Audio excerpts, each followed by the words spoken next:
വീട്ടിലുള്ളവരാണ് sir.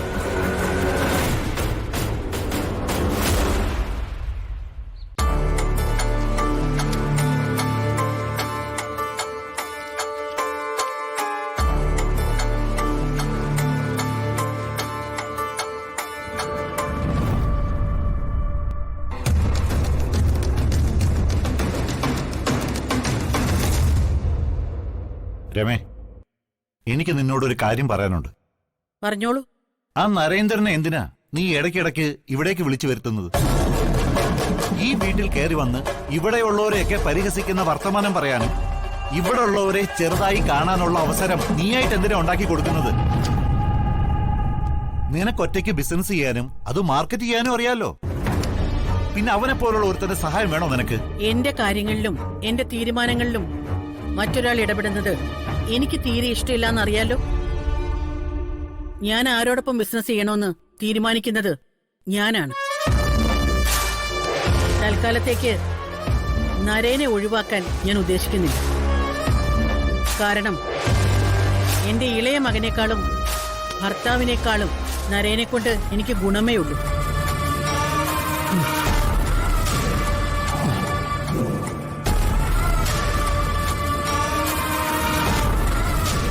Okay Mahesh, Rama മാഡത്തിനോട് പറഞ്ഞേക്കണേ. ശരി sir.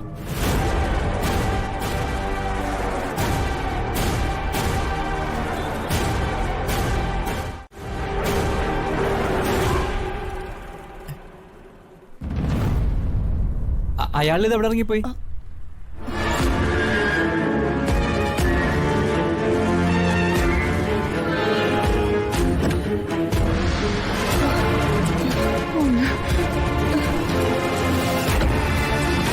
താൻ ഇതിനിടയ്ക്ക് ഇറങ്ങി അവിടെ പോയതാ? ഞാൻ കടവരൊന്ന് പോയതാ. എന്തിന്? ഒരു അത്യാവശ്യം ഉണ്ടായിരുന്നു. എന്തത്യാവശ്യം? അല്ല, അഥവാ അങ്ങനെ പോണെങ്കി ഒന്ന് പറഞ്ഞിട്ട് പോയി കൂടെ? അതിന് താൻ ആ പോലീസുകാരനോട് സംസാരിക്കുമല്ലായിരുന്നോ? ഞാൻ അതിനിടയ്ക്ക് ഇടിച്ചു കയറി സംസാരിക്കാൻ പറഞ്ഞോ? താൻ കൂടുതൽ ആലോചിക്കാതെ വണ്ടി എടുക്ക്. ഇനിയെങ്കിലും ഇവിടുന്ന് പോ. അങ്ങനെ തന്റെ ഇഷ്ടത്തിന് പോകാൻ പറ്റത്തില്ലെങ്കിലോ? എന്തെങ്കിലും കാണിച്ചിട്ട് ഓർഡർ ഇടുന്നോ? തന്നോട് ഞാൻ പറഞ്ഞോ ഞാനും അമ്മ മാർക്കറ്റിൽ പോകുന്നതിന്റെ പുറകെ വരാൻ? താനല്ലേ വലിയ കാര്യത്തിൽ വന്നത്. ഞങ്ങളങ്ങ് വരുമായിരുന്നല്ലോ. ഒരു ഡ്രൈവറോട് എങ്ങനെ പെരുമാറണമെന്നൊക്കെ എനിക്കറിയാം. ഓർഡർ എങ്കിൽ ഓർഡർ. അങ്ങനെ തന്നെ താൻ കരുതിക്കോ. താൻ വണ്ടി എടുക്കടോ. ആദ്യം താൻ കൈതാടോ. അതാലോചിക്കാം. താനിപ്പ എന്നോട് പറയേണ്ടത് താങ്ക്സ് അല്ല, സോറിയാ. അത്രയും നേരം താൻ എന്നെ വിളിച്ചു വരി പറഞ്ഞില്ലേ? ഞാൻ താങ്ക്സ് പറഞ്ഞത് വേറൊരു കാര്യത്തിന്. സോറി ഒന്നും പറയാൻ എന്നെ കിട്ടില്ല. തനിക്ക് കൈ തരാൻ പറ്റൂ ഇല്ലയോ?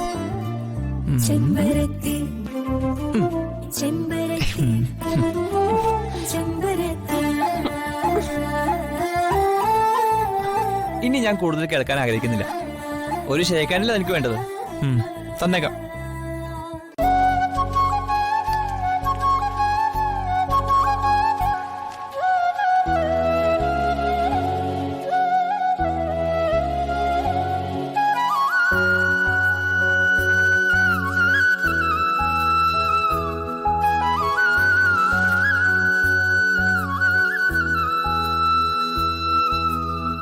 എവിടെ തന്നെ ആയാലും നീ അവിടെ തന്നെ സുരക്ഷിതമായിട്ട് ഇരിക്കേ. ഇപ്പോഴൊന്നും ഇങ്ങോട്ട് വരരുത്. നാട്ടുകാരുടെ ദേഷ്യം ഇനിയും അടങ്ങിയിട്ടില്ല. അവരുടെ കൈ കിട്ടി അവര് നിങ്ങളെ കൊല്ലുമെന്ന് ഉറപ്പാ. തമ്പുരാനും തമ്പുരാട്ടിയും നീ കാരണമാ മരിച്ചതെന്നാ എല്ലാവരും വിശ്വസിച്ചിരിക്കുന്നത്. സത്യമായി എനിക്കതിലൊരു പങ്കുമില്ലടാ. ഞാൻ ഒരു തെറ്റും ചെയ്തിട്ടില്ല. എടാ, അത് നീ പറയാതെ തന്നെ എനിക്കറിയാം. എന്നായാലും സത്യം പുറത്തു വരുമല്ലോ. അത് കഴിഞ്ഞ് നിങ്ങൾ ഈ നാട്ടിലേക്ക് വന്നാ മതി. പിന്നെ ഈ പ്രശ്നം മാത്രമല്ല, മറ്റൊന്നും കൂടിയുണ്ട്. എന്താ?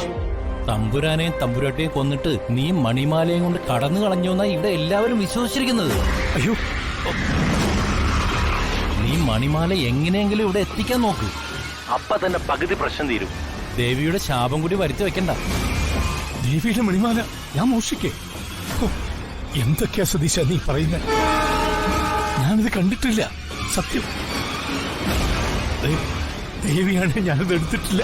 പിന്നെ മാല എവിടെ? എനിക്കറിയില്ല, ഞാൻ എടുത്തിട്ടില്ല. നീ തൽക്കാലം ഫോൺ വെക്കും, ഞാനേ ഒന്ന് അന്വേഷിക്കട്ടെ. ഇനി നിന്നോട് സംസാരിക്കുന്നത് ആരെങ്കിലും കണ്ടാൽ എന്റെ കാര്യം പോക്കാം. എന്തെങ്കിലും അറിഞ്ഞാൽ ഞാൻ നിന്നെ തിരിച്ചു വിളിച്ചോളാം. ശരി. ഓ,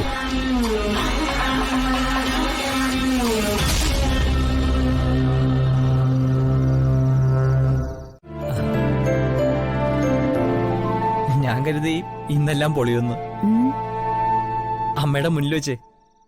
പക്ഷെ അവള് തന്ത്രപരമായിട്ട് അമ്മയെ കയ്യിലെടുത്തു. സാറൊന്ന് സൂക്ഷിച്ചോ. നീക്കം പോക്കും ഇല്ലാത്ത കുട്ടിയാ. എപ്പോഴാ എന്താ പറയുന്നതെന്ന് അവക്ക് തന്നെ അറിയില്ല. അല്ല, അവരോട് എത്ര നാള് കാണും? അറിയില്ല. ചിന്നുവിന്റെ ചേച്ചിയെ തിരക്കാ അവര് ഈ നാട്ടിലേക്ക് വന്നത്.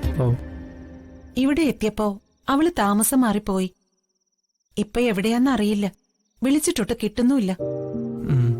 അറിഞ്ഞൂടാത്ത നാടല്ലേ, അതാ ഞാൻ ഇങ്ങോട്ട് കൂട്ടിക്കൊണ്ടുവന്നേ. അത് നന്നായി. അവളുടെ ചേച്ചിയെ കണ്ടെത്തുന്നവരെ ഇവിടെ നിൽക്കാലോ. എന്താ അവളെ പറ്റി ഒരു അന്വേഷണമൊക്കെ? വേറൊന്നുമില്ല ചന്ദ്രാമേ, ഞാനൊരു കാര്യം അറിയാൻ വേണ്ടി അന്വേഷിച്ചെന്നുള്ളൂ. എന്ത് കാര്യം? അല്ല, വേറെന്തെങ്കിലും പ്രശ്നമുള്ളതായിട്ട് അവര് പറഞ്ഞു. വേറെന്ത് പ്രശ്ന? അല്ല, അതെന്താ അങ്ങനെ തോന്നിയേ? എന്റെ ഒരു സംശയം മാത്ര. ഇന്ന് ആ നരേന്ദ്രനെ കണ്ടപ്പോ ചിന്നു വല്ലാതെ ഭയപ്പെടുന്നത് പോലെ എനിക്ക് തോന്നി. നരേന്ദ്രൻ വന്നപ്പോഴുള്ള ആ വെപ്രാളവും പരവേശവും, ആരോടും പറയാതെയുള്ള പുറത്തുപോക്കൊക്കെ കണ്ടപ്പോ ഒരു സംശയം തോന്നിയെന്നുള്ളൂ.